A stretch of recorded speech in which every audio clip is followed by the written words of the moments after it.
Hi, this is lecture 30 of M223. So this is the last lecture in this course. So in this session we'll just get some idea about three special kind of metric spaces. One is complete, connected,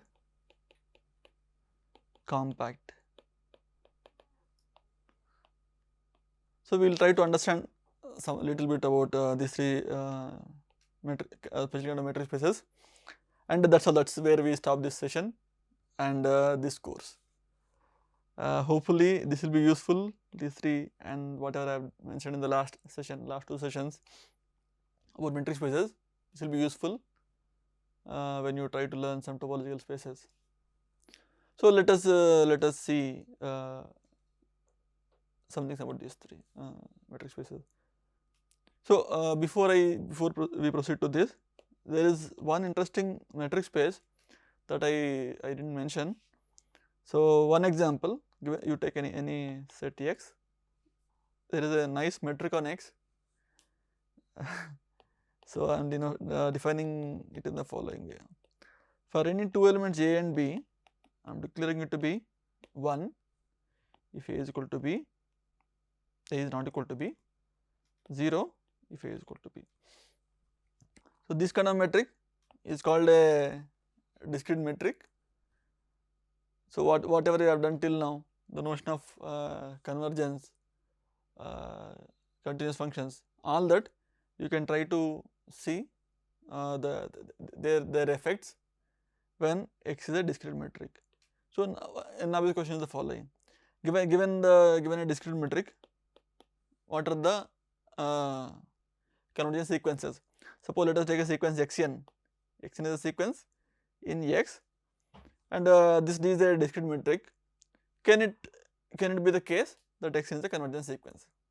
What does it mean to say Xn converges to A?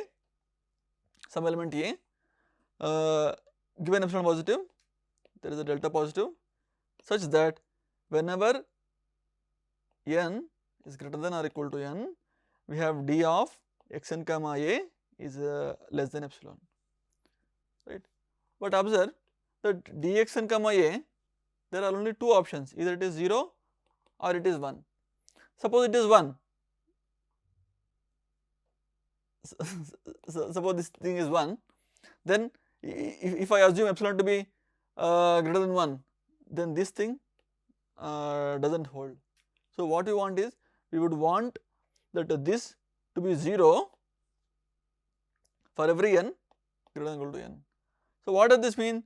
This means in this sequence xn is equal to A for every n greater than or equal to n. So if you take any arbitrary sequence, the chance for that to be convergence sequence is actually very low. There are not many sequences. What I mean is the following: so if you take any sequence xn, if you want it to be convergent, the only possible option is that this is a constant sequence after certain stage. There is n belongs to n, such that for every n greater than or equal to n, we have xn is equal to xn plus m for every m belongs to n. That's what we have mentioned here, right? For every n, we want xn is equal to A, and we know this kind of sequences are already convergent in R. So in metric space, this kind of surprises you will come to see, and there are many other things also. You can also talk about functions that are continuous, whose domain is a discrete metric space, or whose range is a discrete metric space. Like that you can see. And what are the open subsets of metric space, open subset of discrete metric space, what are the closed subset of discrete metric space? Open I have mentioned, closed I have mentioned for R. So let us mention here again, just for completeness. So in a metric space x comma d, a subset U of x is will be open if for every A belongs to U, given A belongs to U, there exists a delta positive such that the ball centered at A with radius delta is contained in U. I mentioned in last session that this thing is called as a ball centered at A with radius delta. What is the description? This is just y belongs to x such that d of a comma y is less than delta. And we have seen that in case of R, this only means a minus delta, a plus delta, the interval, open interval. Now, so this is about open subset of the metric space. So what about closed? A subset A of x is said to be closed if for every sequence xn, in A, suppose it is convergent, xn is convergent to some element A, then this element A should be an element of A. So this implies A belongs to A. In that case, we will call this A to be a closed subset of X. So this is open and this is closed. Open is about this condition. For every point there is a neighborhood around A, which is totally contained in the set U. For closed, you take any sequence in A that is convergent, the limit should be an element of A. This is about closed and open subsets of metric spaces. And we have seen some metric spaces already till now. At least just focus for this, because I said you will see about metric spaces later also. So just for now, you can focus on metric spaces R or Euclidean metric spaces, or maybe some subset of those metric spaces, and then check for yourself what are closed subsets of metric space, that metric space, open subsets of those metric space. Is there any relation between closed and open subsets of metric space? Yeah, that's an exercise. Okay, now let us go back to the what I have promised. We will try to see just some definition and some very small results about these three kinds of metric spaces. So let us first do this compact metric space, the one I have mentioned in the last. Okay, so let us take a metric space x comma d. So D is a metric on X and X is an non-empty set. Now let us, similar to notion of open subset of R, we have open subset of X. So a collection U alpha belongs to some indexing set. This collection of open subsets of X. See, this makes sense. Whenever there is a metric on any non-empty set, one can talk about open subsets of X, and this is the definition I mentioned just now. A collection like this of open subsets of X is said to be an open cover for X if the union is equal to X. This is what we mean when we say a collection is an open cover for X. First of all, there are two conditions. First condition is, in this collection of subsets of X, all of them should be open subsets. Second condition is, their union is equal to X. There will be some intersection. I mean, I am not saying that U alpha intersection U beta is empty for every alpha and beta. No. There may be some intersection that we are allowing. In any case, they have to be open. U alpha should be open subset of X. That is the only condition along with this. Now, a metric space is said to be compact metric space if you take any open cover. In this sense, there exists a finite subcover of this with this property. Finite means some finite subset of this indexing set, so that again the union is still X. So let me write that down. So for every open cover U alpha belongs to some index, there is a finite subset which we are denoting as I1, I2 dot dot dot In subset of the indexing set. See, this set can be uncountable, countable, finite, whatever it is. But we are saying that there is a finite set, finite subset of this indexing set such that union of j is equal to 1 to n, u I j is equal to x. This I j is an element here. So this is what a compact metric space. A metric space x comma d is said to be a compact metric space if for every open cover u alpha of x there is a finite subset of the indexing set. This is the indexing set, this capital lambda, whatever we are writing, such that the union of elements from this collection, from this sub collection is equal to x. That's why we are calling it as sub cover. Sub cover means that we are taking a subset of this indexing set such that it also cover the elements associated to the finite subset, the u of I1, I2, In. This collection is also covered. Because it is finite, we are calling it as a finite subcover. Finite subcover. So a metric space is said to be compact metric space if for every open cover u alpha there is a finite subcover. That's all. Now let us do one example, maybe only one example, we will not do many things. So consider let us start with a very simple case. Consider 0 comma 1.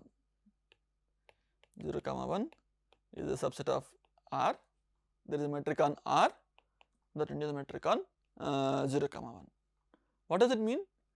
So we have a map from D R cross R to R, right?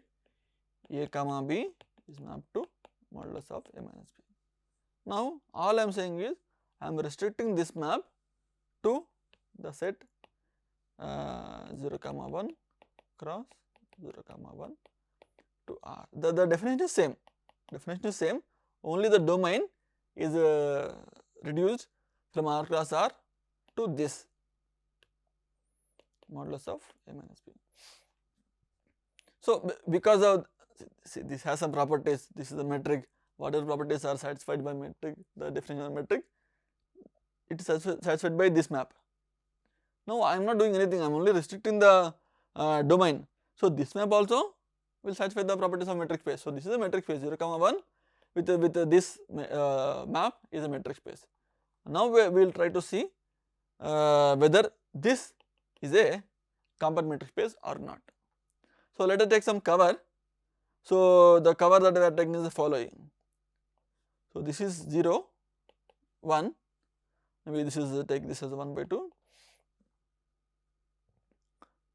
So what we are doing is the following. We are collecting, see I said A comma B is an open subset of, let me write down. A comma B is an open cover, is an open subset of, if you write a metric, this is an open subset of R. In general, 1 by 2 comma 1 is an open subset of 0 comma 1. So what we are doing is we are collecting just this part.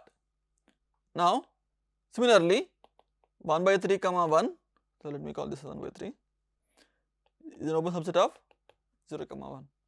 So one can just proceed this, in this way and then get this following cover 1 by n comma 1 such that n is greater than or equal to 2. So we are starting with 1 by 2 comma 1, then 1 by 3 comma 1, 1 by 4 comma 1, then so on. Now first of all these are open subsets because as I said this we have seen already open subset of R in the metric sense also. So now what? This collection is a cover for 0 comma 1. Let us first see that.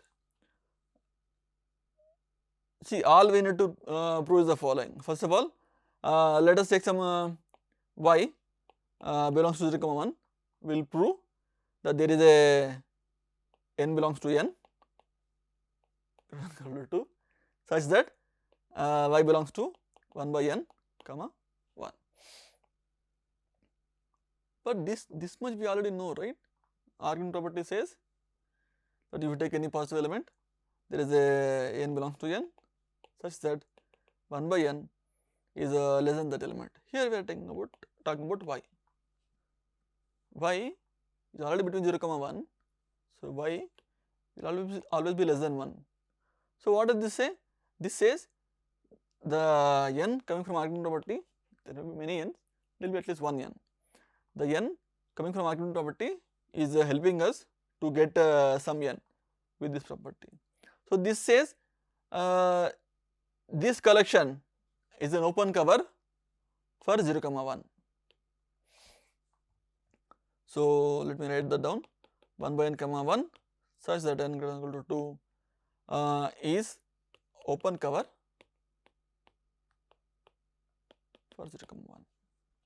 Now let us see if this cover has a finite subcover. In that case also we cannot really say that 0 1 is compact, because to prove compactness what we need is the following. You take any open cover of this, there should be finite subcover. Even if it turns out that for this cover there is a finite subcover, that is still not sufficient, right? We need to take an arbitrary open cover for 0 comma 1 and show that there is a finite subcover for each arbitrary cover. Now what we are doing here is the following. So it should be already clear when we are trying there are two things that can happen. Either this doesn't have any finite subcover, or this has a finite subcover. If it has finite subcover, we really don't have anything specific to say. If it is not, then 0 comma 1 with the is not a compact metric space. Okay, let us check. Let us check if this has a finite subcover. What does it mean? There is a finite subset of, here the indexing is n minus 1. So the indexing set is 2, 3, so on. That is the indexing set. Now suppose there is a finite subset of this such that union of 1 by how do I write this, n I comma 1 I is equal to 1 to L is equal to 0 comma 1. This is the case, then we would say that this collection 1 by ni comma 1 with I is equal to 1 to L is a finite subcover for 0 comma 1. Okay, observe the following. See, what you have seen is 1 by 2 comma 1, 1 by 3 comma 1 has some relation. What is the relation? Here 1 by 2 comma 1 is this much, 1 by 3 comma 1 is this much. So 1 by 2 comma 1 is contained in 1 by 3 comma 1. So whatever is the maximum element here, in this case, this is just equal to, suppose n is the maximum element, is equal to 1 by n comma 1. Right? Is it clear what I am trying to say? 1 by 2 comma n, 1 by 2 comma 1 is contained in 1 by 3 comma 1, which is contained in 1 by 4 comma 1, so on. Let me remove this. So here what we are doing is there is some finite collection I is equal to 1 to L. What I am doing, I am taking the maximum element. Here for these two, 3 is the maximum element. So this union this is just this.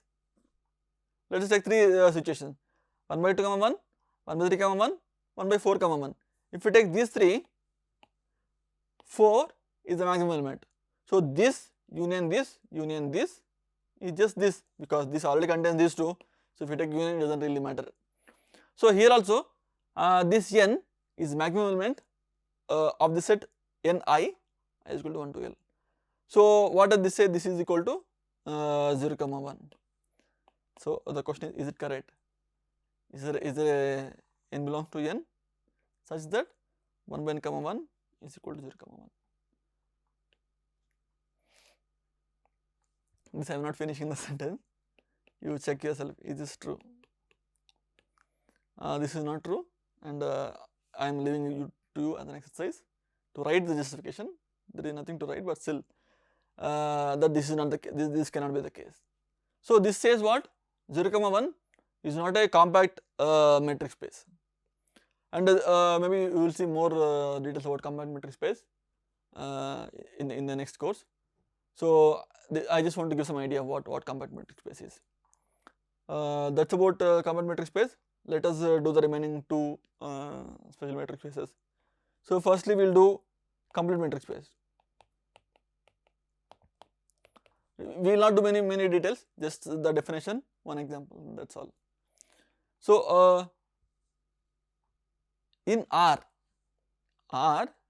with respect to the D metric, the mod A minus B metric is nice in the following sense.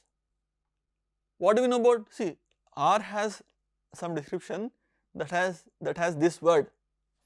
It is the complete ordered field, the complete ordered field. So there is some completeness there, and we are here we are talking about completeness also. So maybe they are related. We will see in what sense.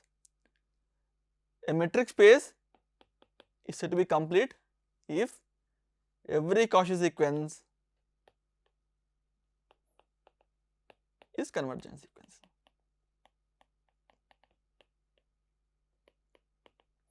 Right? In R, this is the situation. In R, this is the situation. Right? Convergent is Cauchy is straightforward. Then we have seen if you take Cauchy sequence, then we have realized that it is bounded and all that. Then we have taken lim sup that approach.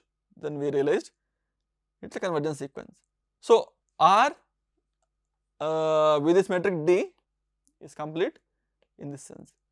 Now in R only we were able to realize some subset of R in which there is a Cauchy sequence, but it is not convergent sequence inside that. What was the example? I am not going to do any new example, I am just copy pasting the old example here itself. So consider the following subset 0, 1 subset of R. We are not taking the whole R, we are taking only this. So in this consider the following sequence 1 by n. 1 by n sequence is contained in this. This is convergent in R. This is convergent in R. So it's Cauchy. So this sequence is Cauchy sequence totally contained in this, but the limit is 0. 0 is not an element of 0, 1. So this sequence is not a convergence sequence here. So what do we have? Here the situation is the following. We have a subset of R in which there is a Cauchy sequence that is not convergent. So 0, 1 is not a complete metric space. Not a complete metric space. Okay. So this is about complete metric spaces. In the lecture notes, I will add some result about complete metric spaces. If you are interested, you can see. So one of them is the following, that closed and bounded subsets of R are complete, and in complete, if I know the some subset is closed and bounded, it's complete, and if some subset is complete, then I know it has to be closed and bounded. So these small results we will see in the I'll mention the lecture notes. Here I am not saying many things. Now, and one more thing that is remaining is the connected metric spaces. So these three special kind of metric spaces, you will see more details in the topology course. Here I am just giving some flavor. I am trying to give some flavor. That is the whole point. So a metric space XD is said to be connected if the only open subsets, only subset of X, a subset of X. Suppose A is both open and closed, then A has to be empty set or A has to be X. This definition doesn't look very intuitive, but if you see some examples, you will get some idea of what we are talking about. So a subset, a metric space X comma D is said to be connected if any subset that is both open and closed has to be either empty set or the whole set. Now let us do some example. So let us take a metric space X. So let us take a discrete metric space. So X comma D, X is some non-empty set and D is a discrete metric on that. So let us see what are the open subset. Assume that X has more than 2 elements. So consider the following set. A is singleton A closed subset of X? Yes, that is true, because if I take any sequence in this, suppose it is convergent, I can take only the constant sequence, it is convergent, the limit is this. So this has to be a closed subset of X. Now is it open subset of X? So for this A, one can take the ball B A comma half. This is simply A. How do we know that? Suppose I take some element Y belongs to B of A comma half. What does it mean? Distance between A comma Y is less than half. But in discrete metric space, for this there are only two possibilities, either 0 or 1. So it can be less than half and not 0. So this has to be 0. That means Y is equal to A. So this is the situation. You take any element that is less than 1, ball around any element with that radius has to be the singleton set. So this is both closed and bounded. This is both open and closed if X has more than 2 elements. This is not equal to X, it is not equal to empty set. So this says discrete metric space is not connected. So this is not a connected metric space. Okay, now in R with the usual metric, I will write down some subsets, you check whether they are connected or not. What about A comma B, just the closed interval A comma B? This notion of connected should match with the usual intuitive notion of connectedness. So this is connected, 0 comma 1 is connected, 0 comma 1 union 4 comma 5, is it connected? You think about it, and you can come up with many examples. So that's about connected metric spaces, complete metric spaces, and complete metric spaces. So I didn't give many details because you will see it in the next session.